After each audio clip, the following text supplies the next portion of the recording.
The Boston Red Sox not being able to win at Fenway Park is a mystery to me, is a mystery to you, but they need to figure it out ASAP.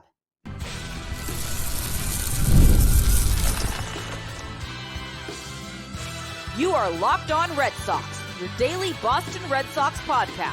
Part of the Locked On Podcast Network, your team every day. Hello and welcome to Locked On Red Sox, your daily Boston Red Sox podcast, part of the Locked On Podcast Network, your team every single day. I'm your host, Gabby Hurlbut, former ESPN social media associate and current host of the Boston Balling podcast as well. And I am here to bring you the latest in all things Boston Red Sox, Monday through Friday, straight to your favorite podcast feed. And it is all completely free. So you might as well check it out because Locked On is here for you every single day. SupplyHouse.com is the reliable way to get parts fast. Shop for your next plumbing, HVAC, or electrical job and get fast shipping from coast to coast at SupplyHouse.com. Welcome to today's show. I'm not even going to say happy Monday because it's very much not a happy Monday for us Red Sox fans here as the team got swept once again over the weekend at home by the Arizona Diamondbacks. Now, we knew going into this series that it was going to be a tough one. The Diamondbacks offense is very tough. They're very relentless. They have some very competitive pitching. I mean, they won the National League and went to the World Series last year for a reason. And they have a lot of the same players on that team this year. So I knew it was going to be a grind for the Red Sox if they were going to even have a chance at winning this series. But to get swept is just totally not acceptable at this point in the season. The Red Sox are now 4.5 games out of a wild card spot with 33 games left to play on the season. And there were so many little things that went wrong in this series that were just not ideal. This team is 29-35 at home right now. That is a .453 winning percentage, which is so incredibly bad. They do have a little bit of an easier schedule coming up, including 5 versus the Blue Jays, with a doubleheader today, actually, including the game that got suspended earlier on in the season. So that game will pick up in the second inning. The Danny Jansen game, he'll make history today as the first player ever to play for both teams in the same game because he was actually at the plate. It was his at-bat when the game got suspended. So he will be catching for his own pinch hitter, which is very interesting and has never happened before. Then 3 at the Tigers, 3 at Mets, and 3 versus the White Sox. The Red Sox absolutely have to take advantage of that part of their schedule and win those series. There is no excuse to be losing series against those teams. But a .453 winning percentage at home is so bad. And if the Red Sox end up not making the playoffs, that's going to be the reason I look to as to why. Because on the road, they look like a completely different team. On the road, they look like a team that can truly compete and beat anybody. And then they come home and the wheels all fall off the bus. And it's like it's a completely different team that is not very good. 29-35 at home. Just take that in for a minute. The only teams in baseball with fewer home wins than the Red Sox right now are the White Sox, Marlins, and Angels. Think about that. 3 dumpster fire teams are the only teams with worst records at home in baseball than the Red Sox right now. And that is just not something to be proud of. And the most frustrating thing about this series is that there were little things that happened that the Red Sox could have prevented. Like, for example, I mean, in the last game of the series, they were up 4-0 and blew it and lost 7-5. This is pathetic and just cannot happen. With a 4-0 lead, it looks like you pretty much have the game in the bag, but you just cannot let up and take your foot off the gas against a team like Arizona because they will come back and they will be able to pile on and continue to score runs. And that's exactly what they did in the game on Sunday. And as a result, it led to the Red Sox getting swept at home for the second time in 3 series because they got swept by the Astros at home a couple weeks ago. Their overall record is now 67-62, just 5 games above 500. And I'm looking at those home losses as the biggest reason why they are in jeopardy of now missing the playoffs. There were certain things that bothered me in Sunday's game. Like, for one, Masataka Yoshida getting so desperate that he tried to turn a double into a triple and ended up getting thrown out by a mile. I mean, it wasn't even close. Yes, I get wanting to expand on your hit, and I like the aggressiveness that this Red Sox team shows with their base running, but you have to be smart. And in that situation, Yoshida was just not thinking, and it cost him, and he ended up getting thrown out by a mile. And another example is Tyler O'Neill catching a sacrifice fly and trying to throw the ball home and missing the throw. And then it led to another player getting to third base, and they ultimately ended up driving in that run. So little things like that, like at that point in the game, O'Neill has to just settle for the run scoring and prevent the next runner from getting to third so that both runs don't end up coming around at scoring. And that's exactly what happened in this game. And it's little things that the Red Sox don't even feel like they think about that took place, just making these dumb mental mistakes and decisions on the field that end up proving to be very costly. Another factor is Jarren Duran not having a great game. Coming into Sunday, he had grounded into 2 double plays in 126 games, just 2. He grounded into 2 double plays in his last 3 plate appearances on Sunday. So very much not ideal. Just another hitter who usually is very on point for the Red Sox, but was struggling in the game. And the Red Sox certainly are not going to be sad to see Eugenio Suarez go after the weekend. He owned the Red Sox in this series. 7 for 12, which is a .583 batting average with 2 home runs, a double, and 10 RBIs in the 3-game series. So the Red Sox, as far as they're concerned, cannot see him go soon enough. So now he's out of Boston, and now the Red Sox schedule does get easier while simultaneously the Royals schedule gets a little bit harder. So they need to take advantage, and they need to try to pull together wins in these games. For example, 5 games against the Blue Jays, they have to take at least 3 of those games. 4 would be ideal, but at least 3 in order to feel good about how that series went. And then moving forward, these next few series after that have to take at least 2 of 3 in all of those series. And unfortunately, the Red Sox put themselves in this situation. They've lost some games they should have won, and they took their feet off the gas, it seems, and because they can't win at home, now they're forced to win every series moving forward if they want a chance to make the playoffs. And it's definitely upsetting because a lot of it does come back to the pitching staff. I mean, the offense is still very solid. They were pretty quiet overall in this series, losing 12-2 on Friday night, the first game of the series. They did record 6 hits in the game, but were only able to get 2 runs to show for it, and then lost 4-1 on Saturday, recording 5 hits, but they just could not capitalize. So just a sleeper offensively for them. And then losing 7-5 on Sunday, not ideal, but the offense had it going on. They did record 9 hits, and I feel like I'm so tired of that narrative of the offense is doing their job and they're putting up all these runs, but the pitching can not contribute and do their job. I mean, with this offense, you have people like Rafael Devers, who hit his 200th home run of his career in the game on Sunday, which was cool. He's actually the 31st player ever with 200 home runs before turning 28.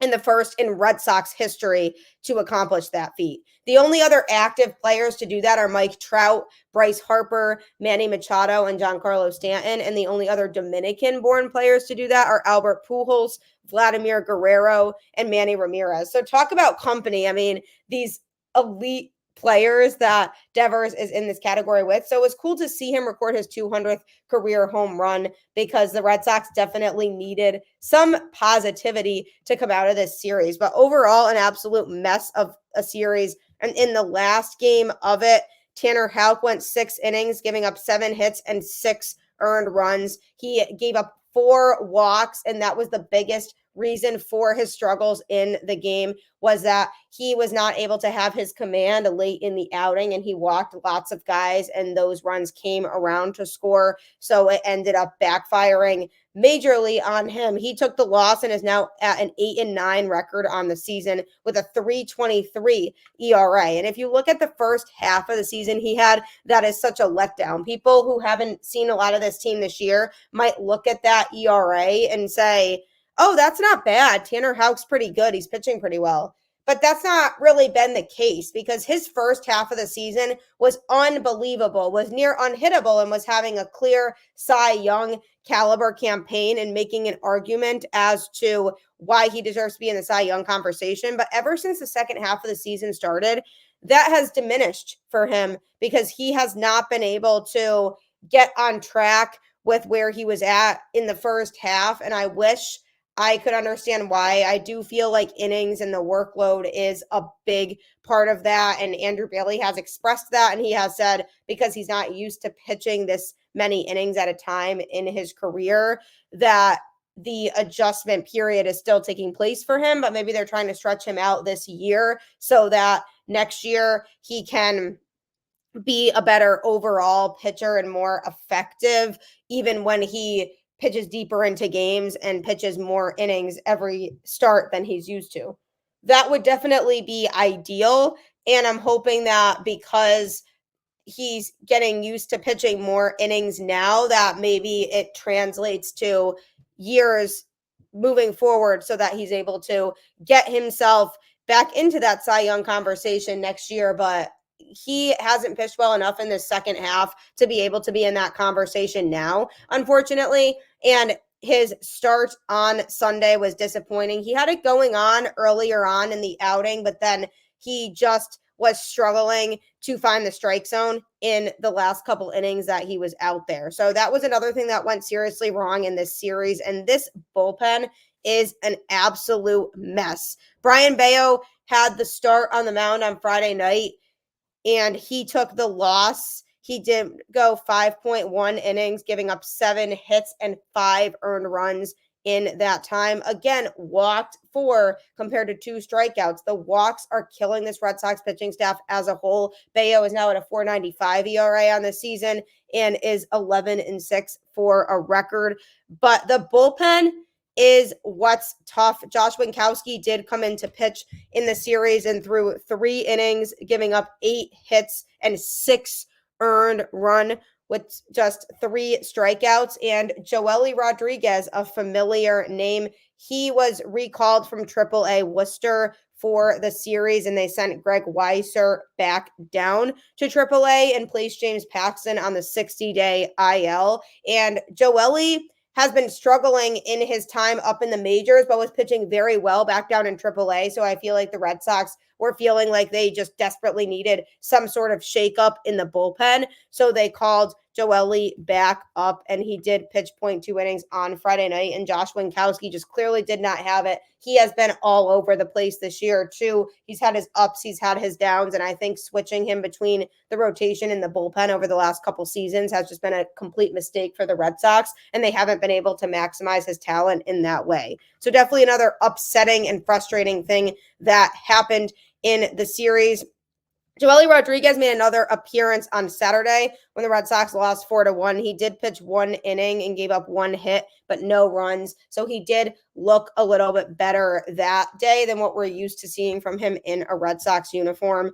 And then he made another appearance in the series finale on Sunday when the Red Sox were trying to avoid getting swept and could not, through 1 inning and gave up 2 hits, but again, no runs, and struck out 1. He's now at a 5.93 ERA on the season when he came into the series with a 6.94 ERA. So overall, promising stuff from him. I'm curious to see if that lasts or if it was just a beginning thing because he's excited to be back up in the majors, but I'm hoping it lasts because the Red Sox desperately need that productivity from the bullpen. And I'm hoping Joely, after getting the reps in AAA, is now able to come back up after having hopefully figured things out, and that he can contribute to the major league club, because we just need relievers who can be a positive contribution. I'm tired of the negative contributions. I'm tired of guys not performing and not panning out in this pen. They are the biggest reason why the Red Sox are not in a playoff spot right now, and also the fact that they just can't win at home. And when you combine those two things, it's just a complete disaster.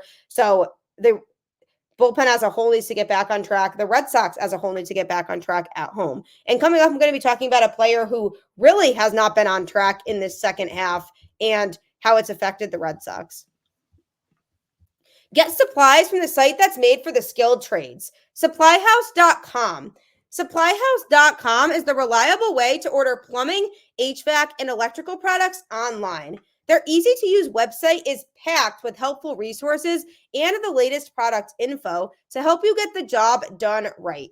Shop a complete inventory of over 200,000 parts from over 400 top brands and get your order delivered right to your door with fast shipping from coast to coast.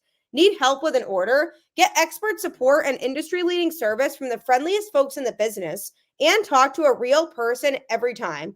Pros in the skilled trades can get a competitive edge by joining SupplyHouse.com's free TradeMaster program. Every TradeMaster gets access to a dedicated phone line, free shipping, and discounts on every order. Join the thousands of trade pros already benefiting from their free membership at SupplyHouse.com/T-M and order plumbing, HVAC, and electrical supplies from anywhere with just a few clicks at SupplyHouse.com. Never a bad thing to be extra stocked up on electrical supplies, so make sure that you take advantage of Supply House today. Thank you for making Locked On Red Sox your first listen today. For your second listen, enjoy the Locked On MLB podcast. Host Paul Sullivan, aka Sully, is here daily to provide national expertise with his trademark humor to help you get ready for the MLB playoffs here in the dog days of summer. Prepare for the Fall Classic with Sully, who has it all covered every single day on Locked On MLB. Available on YouTube or wherever you get your podcasts. Part of the Locked On Podcast Network, your team every day. If you're looking for a show that keeps you updated on everything going on in baseball, Sully's show absolutely is the place for you. He's very entertaining and funny, so I highly recommend you checking it out after this. Thanks for everybody for tuning in, even though the Red Sox have gotten swept over the weekend, and it's a gruesome time right now, and the playoff chances are starting to diminish. I am going to be talking a little bit more about the playoff odds later in the show. But getting swept at home once again is so not ideal. And one player who has not helped the cause as of lately is Connor Wong, who has been significantly struggling. He was not in the lineup on Friday night. Danny Jansen was in doing the catching. But then on Saturday, he was in the game and did the catching, and he went 1-for-3 in the game with a walk. So not a whole lot of contribution, but he did single in the game. And then he did play again on Sunday in the 7-5 loss, and he went 1-for-4 with a strikeout. Going into the series, he had a strong batting average still overall, but now at the end of the series, he is sitting at a 286 average with a 341 on base percentage and 426 slugging. And if the average person looked at a 286 batting average, they would say, oh, wow, Connor Wong is a pretty good hitter now. Like, he's been super effective. But if you dive deeper into that, his first half was very effective, and his second half has not been as much. He was hitting 330 in his first 50 games of the season, and then in his next 50 games after that, he dropped down to hitting 244. So definitely not ideal. More specifically, in the first half, he had a 307 batting average compared to a 239 second half. He did have significantly more strikeouts in the first half with 55 compared to 34 in the second half. So it's not necessarily a swing and miss issue for him because he has cut down on the strikeouts, although he has taken a lot less walks in the second half. 16 walks in the first half compared to 6 in the second half. So he was a lot more patient in the first half. And if you notice about Connor Wong in the second half of the season here, he has not been able to maintain as much plate discipline in terms of working opposing pitchers' pitch counts, which is something he was super effective at earlier on in the season. Was he was able to generate long at-bats and make it very difficult for opposing pitchers to pitch to him because he would just wait it out until his pitch came. And that was something that I feel is missing from him in the second half of the season, because his batting average in April was a 343. So he was going absolutely off. And then in May, 317 average, June, 323.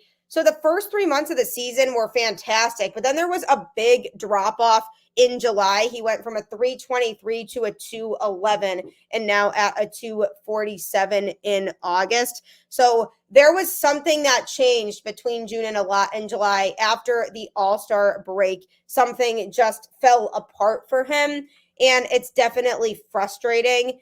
And with the Red Sox, they were winning lots of games when he was hitting well. In wins for the Red Sox this year, he's hitting 330, and in losses, he's just hitting 240. So it really goes to show that when he's hitting well, it makes a difference, because he has been able to be more effective and keep the Red Sox on track in order to win games. And it just shows how important he is to the Red Sox offense. And I do worry that he's lost a lot of what worked for him.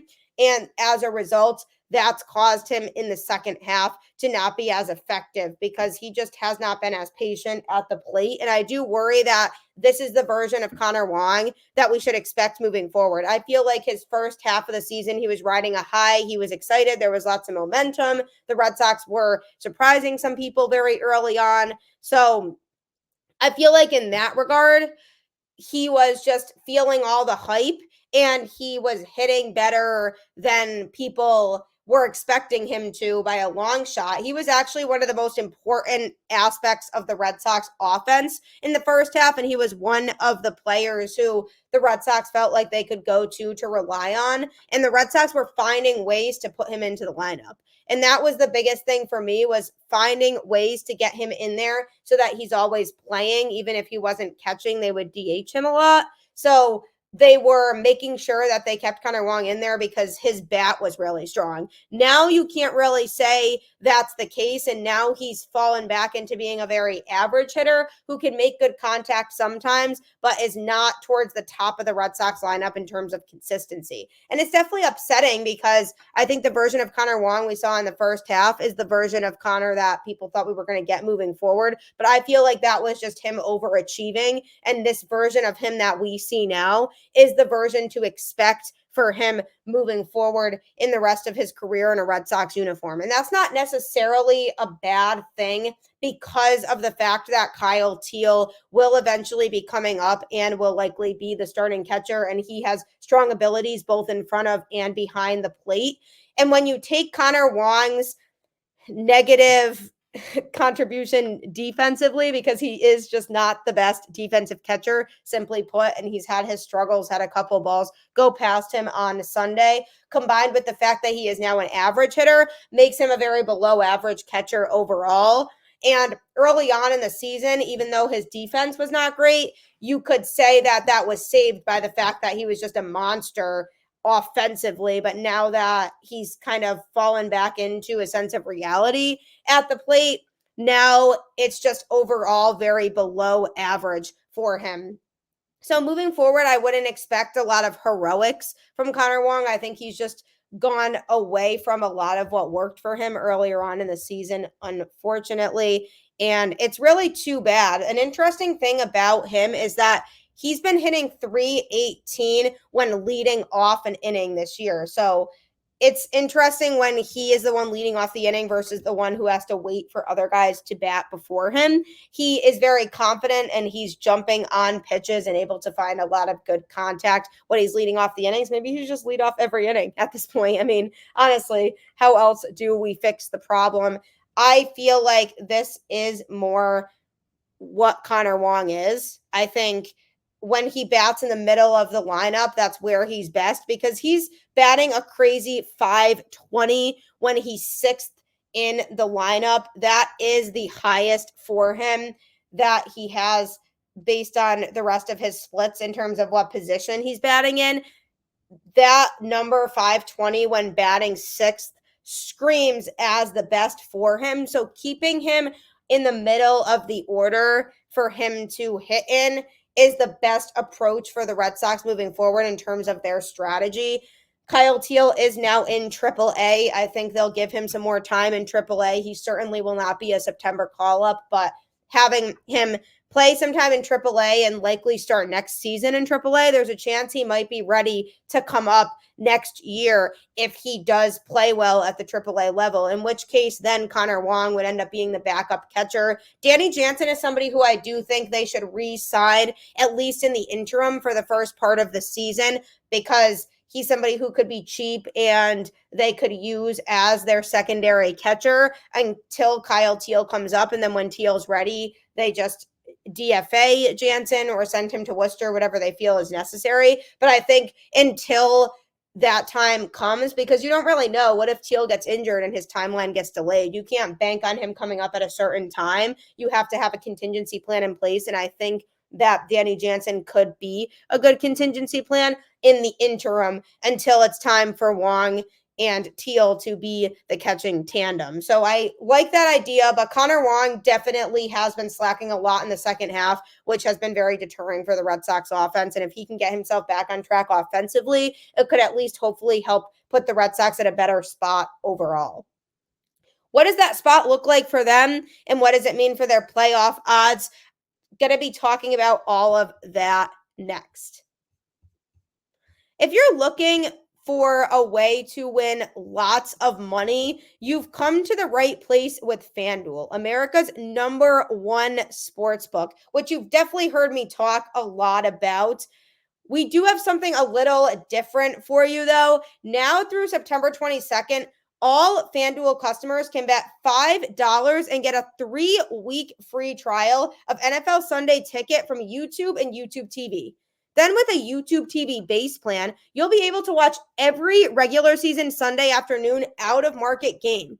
All you need is a Google account and a current form of payment, and you can cancel any time. Just visit FanDuel.com/lockedon to download America's #1 sportsbook.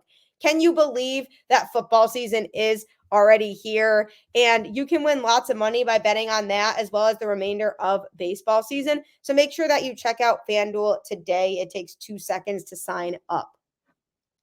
The Boston Red Sox are currently 4.5 games out of the wild card spot. They did get swept at home by the Diamondbacks, which was so pathetic.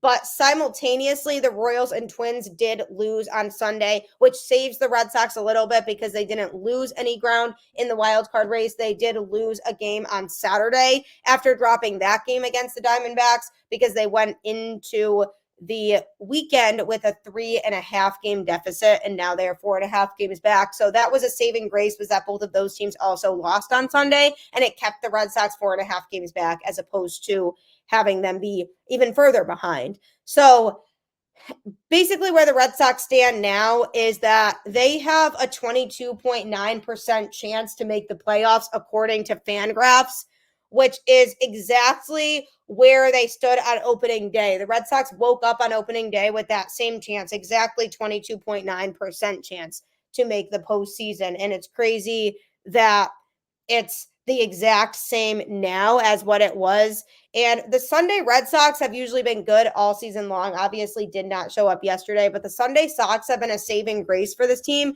whereas the Friday Sox have been very bad. The Red Sox are now 2-9 on Fridays at Fenway this year, which is awful.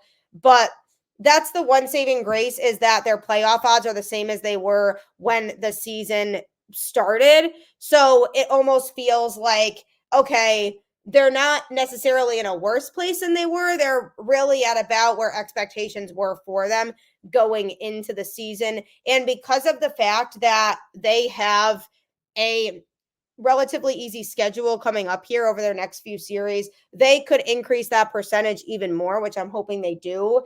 But that percentage has been decreasing for them slowly. I mean, there was a time period when they were playing very well where they had like a 45% chance or 50% chance to make the playoffs when they were playing their best baseball of the season right before the All-Star break.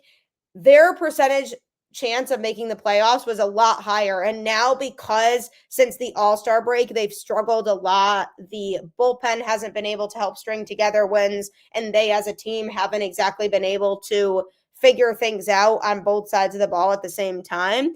They have now dipped again their playoff chances. And there are no excuses anymore. If they want a playoff spot, they need to win series, and they can't be making dumb mistakes like I talked about earlier with Yoshida and O'Neal. They have to play smart baseball, and they have to make the right decisions, and they can't have these random defensive blunders. I mean, David Hamilton has been struggling defensively in the infield.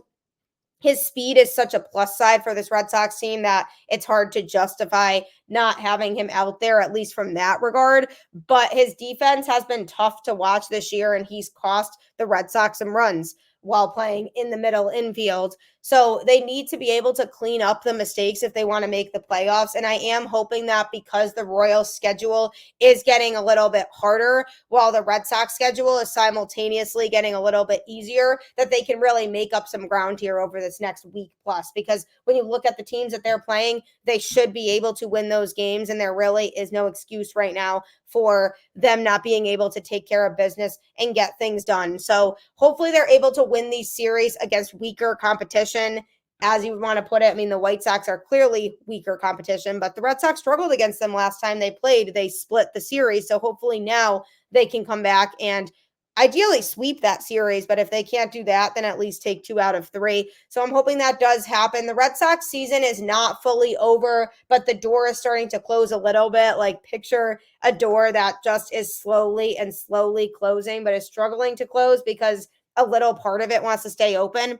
That's about where the Red Sox are at right now. I wouldn't give up altogether on the season right now and say that it's over. But what I will say is that if they don't string together wins over this next week and a half or so, and they're still struggling against teams that they should be beating, then I think it'll be a very different conversation at the end of this stretch here. Then we pretty much can say the season is over. So don't give up just yet. There is still more time. The Red Sox do have that percentage chance to make the playoffs, which I feel like is a little bit higher of a percentage than I would have expected after getting swept once again at home. I feel like the percentage chance would have dropped down a lot more. But the fact that it's where it was at when the season started means that they are certainly now at the standpoint where they're about at where expectations were in terms of how they were going to play, the bullpen being the weakest link. So if they can put things together, they definitely have a shot. It's not like they don't have the talent. They absolutely have the talent on the roster. It's just more,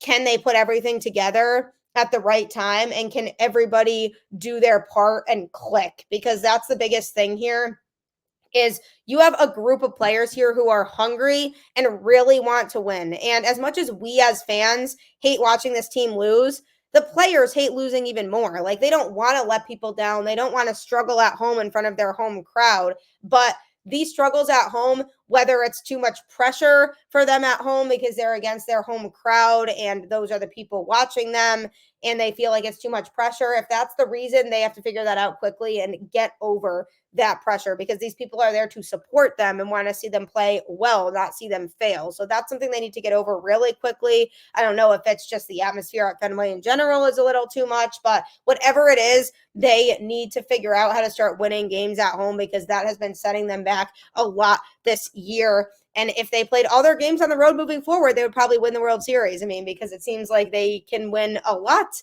on the road, and that just does not correlate to Fenway Park. So hopefully they are able to figure that out.